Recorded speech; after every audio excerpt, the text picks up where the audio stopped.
Today's passage is from the book of Ezra, chapter 1, verses 1 through 8. Ezra 1, 1 through 8. In the first year of Cyrus, king of Persia, in order to fulfill the word of the Lord spoken by Jeremiah, the Lord moved the heart of Cyrus, king of Persia, to make a proclamation throughout his realm and to put it in writing. This is what Cyrus, king of Persia, says. The Lord, the God of heaven, has given me all the kingdoms of the earth, and he has appointed me to build a temple for him in Jerusalem, in Judah. Any one of his people among you, may his God be with him, and let him go up to Jerusalem in Judah and build the temple of the Lord, the God of Israel, the God who is in Jerusalem. And the people of any place who were survivors may now be living, are to provide him with the silver and the gold, the goods and the livestock, and with the freewill offerings for the temple of God in Jerusalem. Then the family heads of Judah and Benjamin, and the priests and Levites, everyone whose heart God had moved, prepared to go up and build the house of the Lord in Jerusalem. All their neighbors assisted them with articles of silver and gold, with goods and livestock, and with valuable gifts, in addition to all the freewill offerings. Moreover, King Cyrus brought out the articles belonging to the temple of the Lord, which Nebuchadnezzar had carried away from Jerusalem, and had placed in the temple of his God. Cyrus, king of Persia, had them brought by Mithridates, the treasurer, who counted them out to Shishbazzar, the prince of Judah.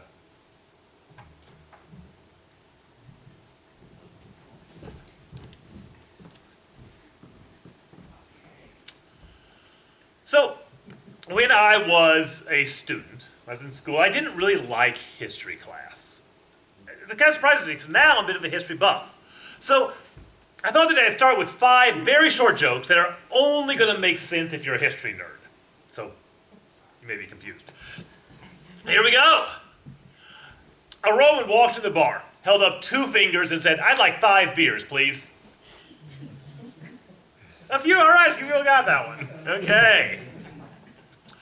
Ronald Reagan is on record saying, "I have given orders to be awakened in any national emergency, even if I'm in a cabinet meeting."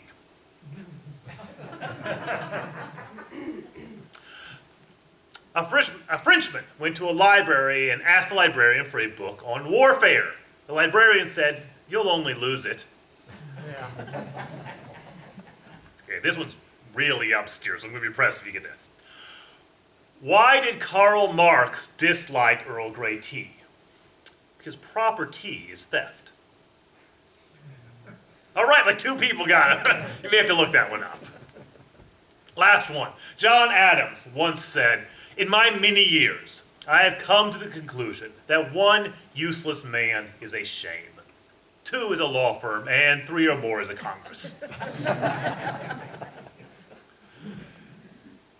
Today we're beginning the books of Ezra and Nehemiah. And in our Bibles, these are 2 separate books, but they were originally written as one document. So that's how I'm going to treat them. And these are books of history. They are telling the history of Israel. But they're more than that. Ezra was the one who wrote these books. And he sees the hand of God active in the history of his life and the history of his people. Now, Ezra didn't see miraculous signs or the sky opening up and a voice from heaven speaking down. Rather, he saw God's invisible hand at work in daily life. And so we're going to look at that throughout these 2 books. Let me start by setting the stage. Israel had just come through the exile. For generations, the people had turned away from the Lord. And finally, God had enough. He raised up the Assyrians to conquer the northern kingdom of Israel. And then he raised up Nebuchadnezzar and the Babylonians to conquer the southern kingdom of Judah. Technically, Nebuchadnezzar invaded 3 times. First time he showed up, he just came by and said, "Okay, I'm in charge now." And then left. He left Israel with their own king and their own system of government and just said, "Pay me tribute every year." Well, that went for a while, and then Judah rebelled. And Nebuchadnezzar came in a second time with his army. And he conquered the nation again, and he took the king as prisoner and set up his own puppet king in place. A few years after that, Judah rebelled once more, and this time Nebuchadnezzar was serious. He brought in his full army, and he destroyed the nation. He flattened the city of Jerusalem, and he burnt down the temple. And for an Israelite, losing the temple was as close as you could come to the end of the world and still wake up the next morning.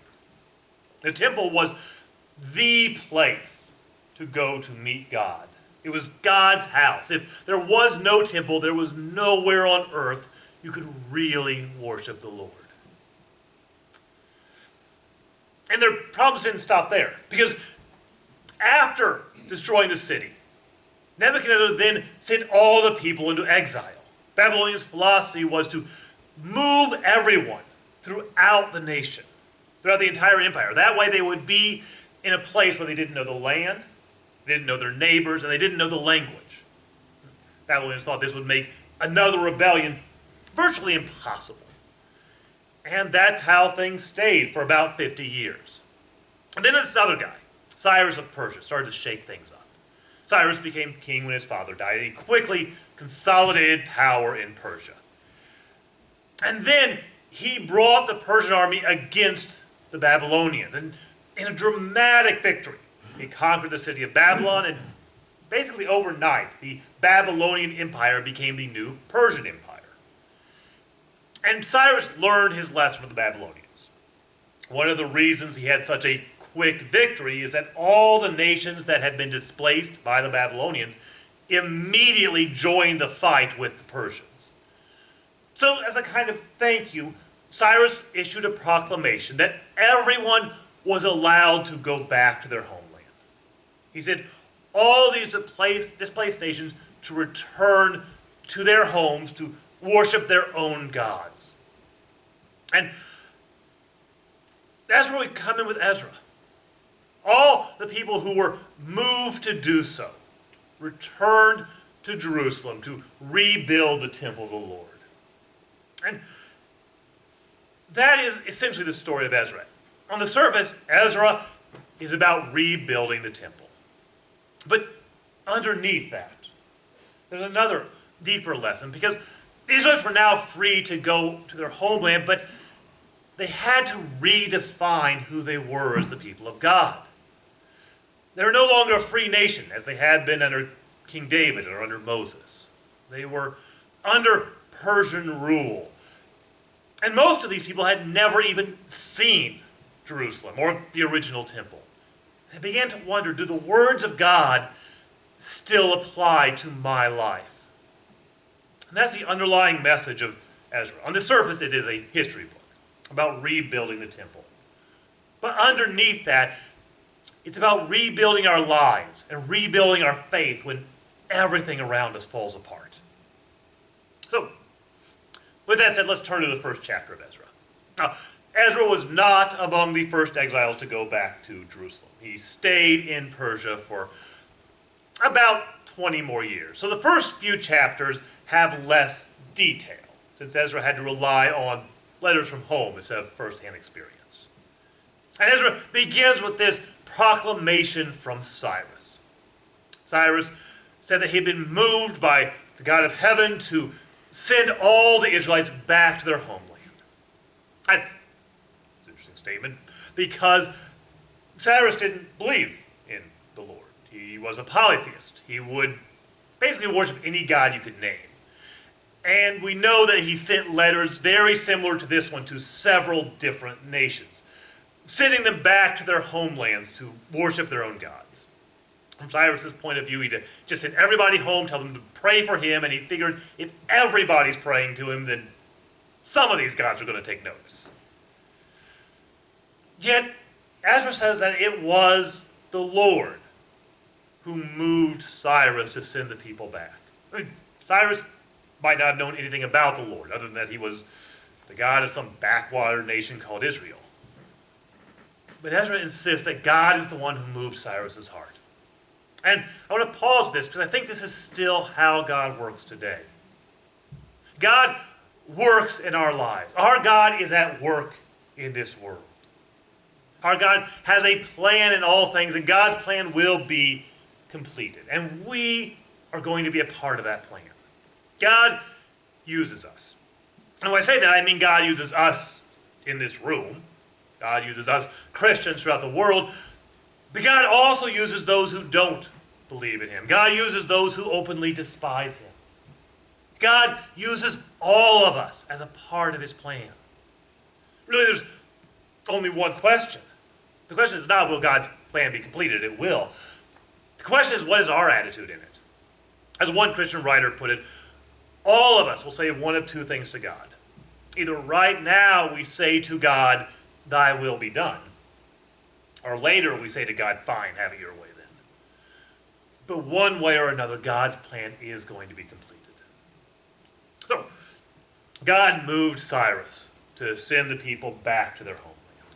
And we know that not everyone went. There are several Israelites who remained in Persia. Esther and Daniel are two famous names who stayed in the Persian Empire. But this book follows those who went back to Jerusalem. And probably the most significant thing I can say about the people who went back to Jerusalem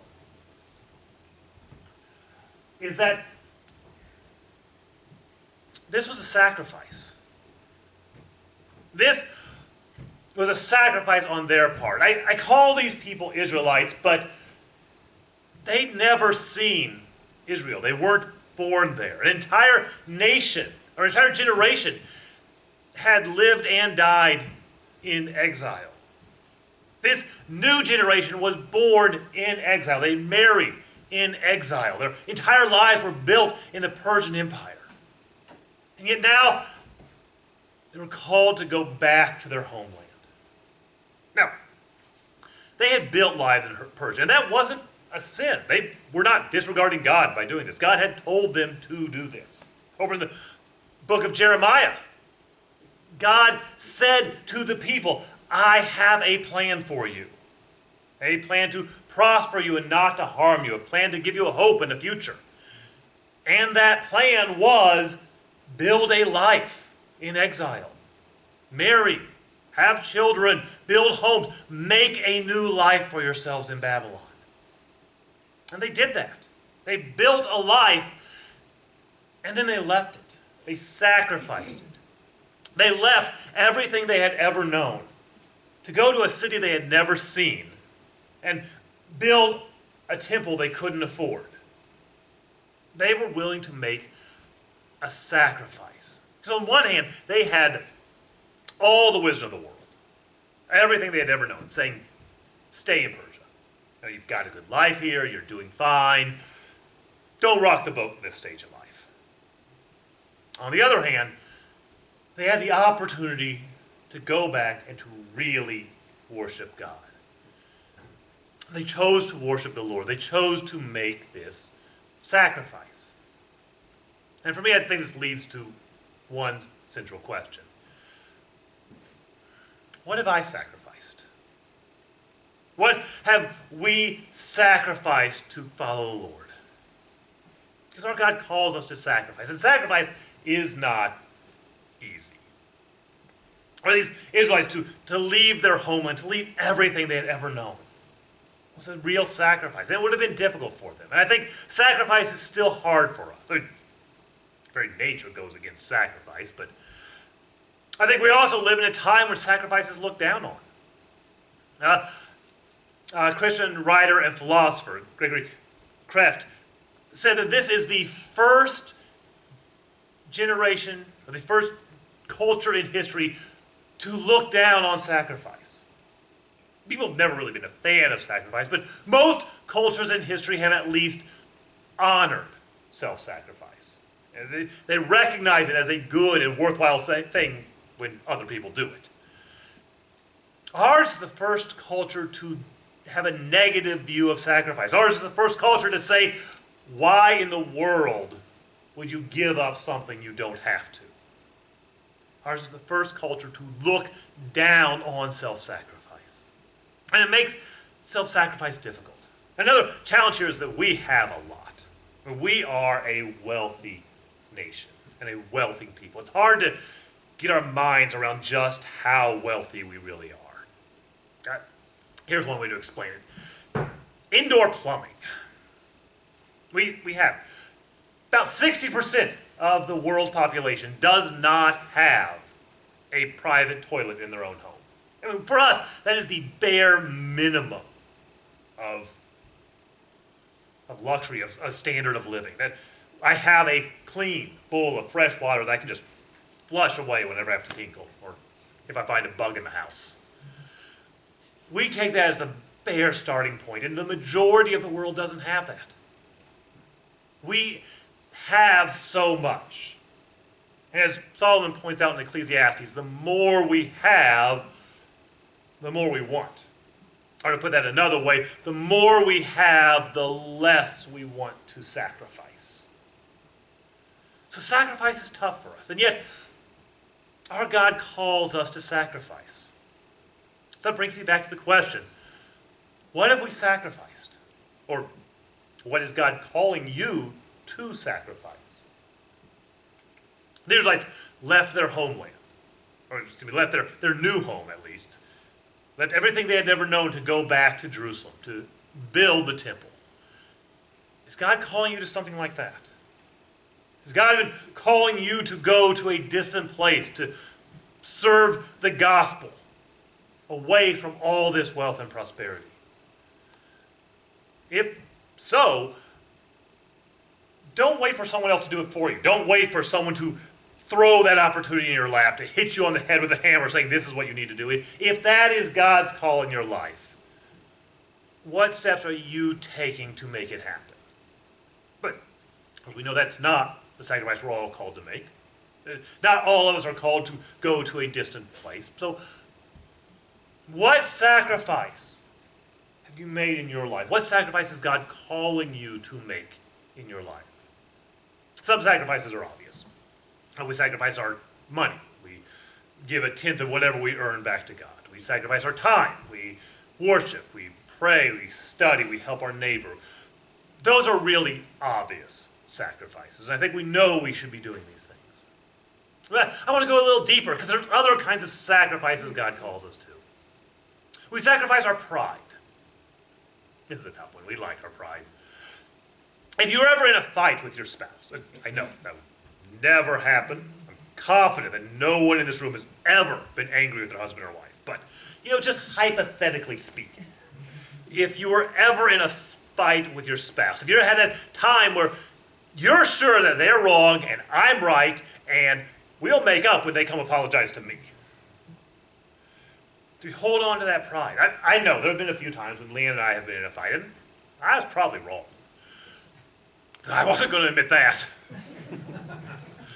And of those times when I think I'm right, it's even tougher. And do we hold on to our pride? Or do we sacrifice our pride? Do we sacrifice our pride to show love? Sacrifice our pride. We don't sacrifice other things. We sacrifice our way of doing things. Sacrifice the way I want things done. If you're at work, at school, in your home, at church, and you know the right thing to do. You know the right way to do things, and yet everybody else is just stuck on this wrong idea. Do I say, no, I'm right. I know what we're doing here, and I'm not going to be a part of this if we're not doing it my way? Or do we show up but we make it clear to everyone involved, if nothing else by the look on our face, that I am not happy with what is happening? Or do we sacrifice our way of doing things? I'm not talking about an issue of integrity here. I'm not talking about what is generally right in God's sight, but do we sacrifice our style, our way of doing things? We sacrifice our leisure. Have you had those times when you've just completed that big project at work or at school? You've got all those chores done at home. All you want to do is just sit and not do anything for a few minutes. And yet there's somebody else. There's a colleague at work who's overwhelmed. There's someone in your home who's still struggling with all their chores. There's a friend at school who doesn't understand geometry. Because, really, who understands geometry? do we sacrifice our leisure? God has called us to sacrifice. And something else I'll say about sacrifice is that sacrifice has to cost us something. The Israelites, to leave their homes in the Persian Empire, to go to a place they had never seen, it was a cost. It was a risk. If a sacrifice doesn't cost us anything, it's not a sacrifice. I'm reminded of the 24th chapter of the book of 2 Samuel. David had wanted to build an altar to the Lord. He wanted to build this altar to mark the place where his son Solomon would build the temple. And so he found the place, and he went to this guy, Arua, who owned it. And he said, I want to buy your land. And Arua said, you're the king. I'll give you the land. I'll throw in the materials for the altar. It's free, no cost. And David refused. He insisted on paying because he said, I will not make a sacrifice to the Lord that costs me nothing. We have a God who calls us to sacrifice. And sacrifice has to cost something. If it doesn't cost us anything, it's not a sacrifice. So I guess I want to come back to this to close the sermon. What have you sacrificed? What has faith in Christ cost you? And what is God calling you to sacrifice in your own life? Jesus said if we're going to follow him, we have to take up our cross. We have to make a sacrifice. So what have you sacrificed? After all, in all things, Jesus is our example. And he showed us what sacrifice is. He left the mansions of glory to come walk earth as a man. He sacrificed for us. The Israelites were willing to sacrifice their comfort, their way of life, the thing they knew, to leave their new home, to go back to Israel to rebuild. Jesus was willing to leave the mansions of heaven to bring us new life. What have you sacrificed? In a moment, we're going to stand for our invitation hymn. And as we stand to sing, if you need to make a sacrifice, if you have been looking at your life saying, my faith isn't costing me a thing, I need to look harder. And what's God calling you to sacrifice? This week, you can talk to me, talk to one of the elders. But if you need to make a sacrifice, you know God's been calling you to it, then what is that sacrifice for your life? And of course, if you need to start a new relationship with Christ, if you need to commit your life to him, to begin that relationship, you have that opportunity. I ask you'll stand with me now for our invitation hymn, which is Softly and Tenderly, number 326, and we will sing all the verses.